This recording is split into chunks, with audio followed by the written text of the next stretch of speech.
বাংলাদেশের সংবিধান সংস্কার কমিশনের প্রধানের দায়িত্ব দেওয়া হয়েছে ইলিনয় স্টেট ইউনিভার্সিটির অধ্যাপক ডক্টর আলী রিয়াজকে।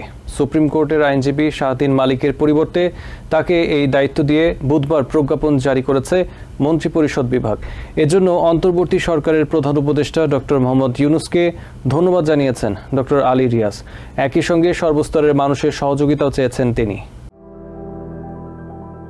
বাংলাদেশের সংবিধান সংস্কারের দায়িত্ব পেয়েছেন অধ্যাপক ডক্টর আলী রিয়াজ। বুধবার তাকে সংবিধান সংস্কার কমিশনের প্রধান ঘোষণা করে আদেশ জারি করেছে মন্ত্রিপরিষদ বিভাগ। অন্তর্বর্তী সরকারের প্রধান উপদেষ্টা সংবিধান সংস্কার কমিশনের প্রধান হিসেবে সুপ্রিম কোর্টের আইনজীবী ডক্টর শাহদিন মালিকের নাম ঘোষণার 7 দিনের মাথায় তা পরিবর্তন করা হলো।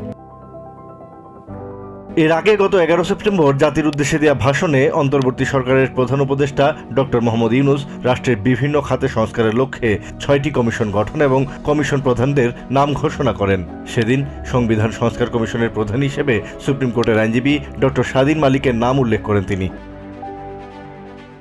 প্রজ্ঞাপনে বলা হয়, প্রধান উপদেষ্টা সংবিধান সংস্কার কমিশনের প্রধান হিসেবে শাহদিন মালিকের পরিবর্তে অধ্যাপক আলী রিয়াজের নাম অন্তর্ভুক্ত করে এই কমিশন গঠনের জন্য অনুশাসন দিয়েছেন। তবে কী কারণে শাহদিন মালিকের জায়গায় আলী রিয়াজকে দায়িত্ব দেওয়া হয়েছে সেই কারণ উল্লেখ করা হয়নি। রাষ্ট্রবিজ্ঞানী আলী রিয়াজ ইলিনয় স্টেট ইউনিভার্সিটির ডিস্টিংগুইশড প্রফেসর, আটলান্টিক কাউন্সিলের সিনিয়র অনাবাসিক ফেলো এবং আমেরিকান ইনস্টিটিউট অব বাংলাদেশ স্টাডিজের প্রেসিডেন্ট। এছাড়া তিনি বিভিন্ন আন্তর্জাতিক গবেষণা প্রতিষ্ঠানের সঙ্গে যুক্ত।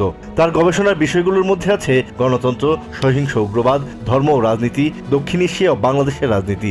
গণঅভ্যুত্থানে গত অগাস্টে শেখ হাসিনা সরকারের পতনের পর থেকে বাংলাদেশের সংবিধান সংস্কারের বিষয়ে কথা বলে আসছেন আলী রিয়াজ।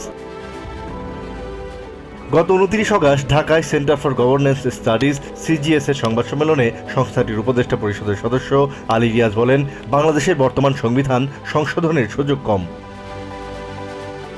সংবিধান সংস্কার কমিশনের প্রধান হওয়ার পর অন্তর্বর্তী সরকার এবং প্রধান উপদেষ্টাকে ধন্যবাদ ও কৃতজ্ঞতা জানিয়ে ফেসবুকে একটি পোস্ট দিয়েছেন আলী রিয়াজ। তিনি বলেন, এই গুরুদায়িত্ব পালনের জন্য তার এবং কমিশনের সবার আন্তরিক প্রচেষ্টাই যথেষ্ট নয়, দেশের সর্বস্তরের মানুষের সহযোগিতা প্রয়োজন। Asad real, TVN 24 news desk.